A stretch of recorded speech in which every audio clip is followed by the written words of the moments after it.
Biography of Pete Hegseth, the 29th United States Secretary of Defense, based on available information up to August 27, 2025. This account covers his early life, education, military service, career, personal life, and tenure as Secretary of Defense, while critically examining the narrative and controversies surrounding his life and career. Early life and education. Peter Brian Hegseth was born on June 6, 1980, in Minneapolis, Minnesota, to Brian Hegseth, a high school basketball coach, and Penelope "Penny" Hegseth, an executive business coach. Of Norwegian descent, Hegseth grew up in Forest Lake, Minnesota, as the first child of his parents. He excelled academically and athletically, graduating as valedictorian from Forest Lake Area High School in 1999. During high school, he set school records in basketball and played football, showcasing a competitive spirit. Hegseth chose to attend Princeton University over an offer from the United States Military Academy, drawn by Princeton's basketball program. At Princeton, he studied politics, earning a Bachelor of Arts degree in 2003. He was deeply involved in conservative circles, serving as the publisher of the Princeton Tory, a student-run conservative newspaper. His time at Princeton shaped his ideological foundation, which leaned heavily conservative. Later, in 2013, Hegseth earned a master's degree in public policy from Harvard University's John F. Kennedy School of Government. However, he later expressed disdain for Harvard's liberal leanings, vowing to return his diploma due to ideological differences. Military service, 2003-2021. After graduating from Princeton in 2003, Hegseth was commissioned as an infantry officer in the Minnesota Army National Guard through the school's Army ROTC program. His military career spanned from 2003 to 2021, with multiple deployments and significant roles. Guantanamo Bay, 2003-2004. Hegseth served at Guantanamo Bay Naval Base, Cuba, during his initial active duty deployment. Iraq, 2005-2006. He deployed to Iraq as a platoon leader, earning his first Bronze Star for his service. Afghanistan, 2010-2011. Hegseth taught counterinsurgency tactics in Afghanistan, earning a second Bronze Star, a Joint Commendation Medal, a Combat Infantryman Badge, and an Expert Infantryman Badge. Later service, 2019-2021, he continued serving in the Army National Guard, rising to the rank of Major before leaving the military in 2021. Hegseth's military service was marked by valor, but his later advocacy for pardoning service members accused of war crimes stirred controversy, as discussed below. Post-military career and political activism, 2006-2016. After his initial deployment to Iraq, Hegseth transitioned into roles that blended veterans advocacy, political activism, and media. Bear Stearns, 2003-2004. Before his deployment to Guantanamo, Hegseth briefly worked as an analyst at the Wall Street investment firm Bear Stearns. Vets for Freedom, 2007-2011. Hegseth served as executive director of Vets for Freedom, a veterans advocacy group founded by combat veterans of the Iraq and Afghanistan wars. The organization later merged with Military Families United. Concerned Veterans for America, 2012-2015. Backed by conservative billionaires Charles and David Koch, Hegseth led this nonprofit as CEO, advocating for veterans issues and conservative policies. U.S. Senate Campaign, 2012. Hegseth ran for the U.S. Senate in Minnesota as a Republican, challenging Democratic incumbent Amy Klobuchar. He withdrew before the Republican primary after a rival candidate gained the party's nomination. Veterans Advisory Council. He served on the Veterans Advisory Council of United Against Nuclear Iran, further cementing his role in national security discussions. Hegseth's work during this period established him as a prominent conservative voice, particularly on veterans issues and national security. Media career at Fox News, 2014-2024. In 2014, Hegseth joined Fox News as a contributor, focusing on national security, military affairs, and political commentary. From 2017 to 2024, he co-hosted Fox and Friends Weekend, where his outspoken conservative views gained national attention. Key moments from his media career include advocacy for Trump. Hegseth became a vocal supporter of President Donald Trump, serving as an advisor during Trump's 2016 campaign. He frequently defended Trump's policies on air, including after the 2020 election, when he promoted Trump's unfounded claims of widespread voter fraud. Controversial statements. Hegseth made headlines for criticizing policies like women in combat roles, arguing they complicated military operations and reduced lethality. He also advocated for pardoning U.S. service members accused of war crimes, including former Navy SEAL Eddie Gallagher, and expressed support for controversial tactics like waterboarding and targeting cultural sites in Iran, which would violate international law. Notable incidents. In 2015, during a Fox and Friends segment celebrating the U.S.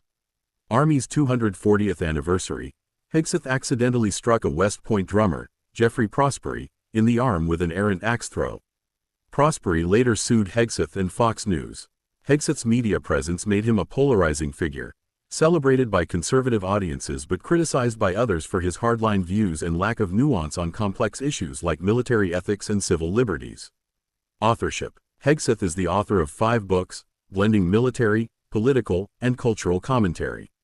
His most notable works include American Crusade, 2020, Battle for the American Mind, 2022, which made the New York Times bestseller list, The War on Warriors, 2024, where he critiques what he perceives as a woke military culture.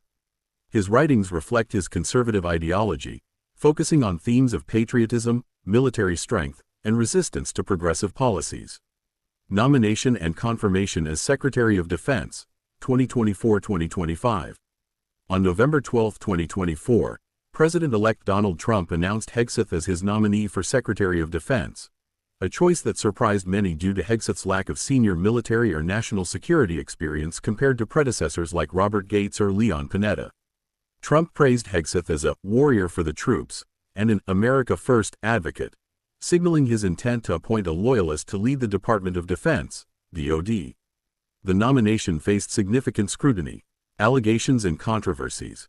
Days after the announcement, a 2017 sexual assault allegation from Monterey, California, surfaced. The accuser claimed Hegseth assaulted her in his hotel room, but the Monterey County District Attorney declined to file charges in 2018, citing insufficient evidence. Hegseth denied the allegations. Additionally, his former sister-in-law, Danielle Hegseth, submitted an affidavit claiming he had an alcohol abuse problem and had been abusive to his second wife, Samantha Deering. His mother, Penelope Hegseth, wrote a 2018 email accusing him of mistreating women, though she later retracted the statement, claiming he had changed. Senate confirmation. Hegseth's confirmation hearing before the Senate Armed Services Committee on January 14, 2025, was contentious, with allegations of sexual misconduct, financial mismanagement, and alcohol issues dominating the discussion. Despite opposition from Democratic senators and some Republicans, Susan Collins, Lisa Murkowski, and Mitch McConnell, the Senate confirmed Hegseth on January 24, 2025, in a 51-50 vote, with Vice President J.D. Vance casting the tie-breaking vote, the second time in U.S. history a vice president decided a cabinet confirmation, after Betsy DeVos in 2017. Hegseth was sworn in as the 29th Secretary of Defense on January 25, 2025, by Vice President Vance, becoming the second youngest person to hold the position, after Donald Rumsfeld, and the first Minnesotan in the role. Tenure as Secretary of Defense, 2025-present. As Secretary of Defense, Hegseth has pursued an agenda focused on military reform, efficiency, and alignment with Trump's America First policies. Key actions include military reforms. In April 2025, Hegseth issued a directive to overhaul the U.S. Army, prioritizing homeland defense and deterrence against China in the Indo-Pacific. This included merging Army Futures Command and Training and Doctrine Command, consolidating 4-star headquarters, and eliminating at least 20% of 4-star general positions to reduce bureaucracy. He also signed a memorandum to reduce the DoD civilian workforce through voluntary early retirement and deferred resignation programs. Policy shifts. Hegseth canceled 91 DoD research studies, including those on climate change and social trends, stating that the department does not do climate change crap. He halted U.S. Cyber Command's offensive operations against Russia to encourage negotiations to end the Russo-Ukrainian war. Additionally, he was tasked with presenting military options to secure U.S. access to the Panama Canal. Support for Israel. A day after his swearing-in, Hegseth assured Israeli Prime Minister Benjamin Netanyahu of the U.S.'s full commitment to Israel's security. Border security. In February 2025, Hegseth visited the Mexico-U.S. border with Trump's border czar, Tom Homan, emphasizing operational control of the southern border. Controversial actions. Hegseth revoked the security clearance of former Joint Chiefs of Staff Chairman Mark Milley, a Trump critic, and ordered an investigation into Milley's tenure. He also renamed Fort Liberty back to Fort Bragg, honoring Confederate General Braxton Bragg. Signal Group Chat Controversy. March-April 2025. Hegseth's tenure was marred by a significant controversy known as Signalgate. In March 2025, the Atlantic editor-in-chief Jeffrey Goldberg reported being accidentally added to a Signal Group chat by National Security Advisor Mike Waltz. The chat, which included Hegseth, Vice President Vance, Secretary of State Marco Rubio, and other officials, contained classified details about U.S. airstrikes on Houthi targets in Yemen hours before they occurred. In April, the New York Times reported that Hegseth shared similar details in a second Signal chat on his personal phone, including his wife, brother, and others. These leaks raised concerns about operational security, with critics arguing they could have endangered U.S. pilots. Hegseth denied wrongdoing, and Trump dismissed the concerns, but reports emerged that the White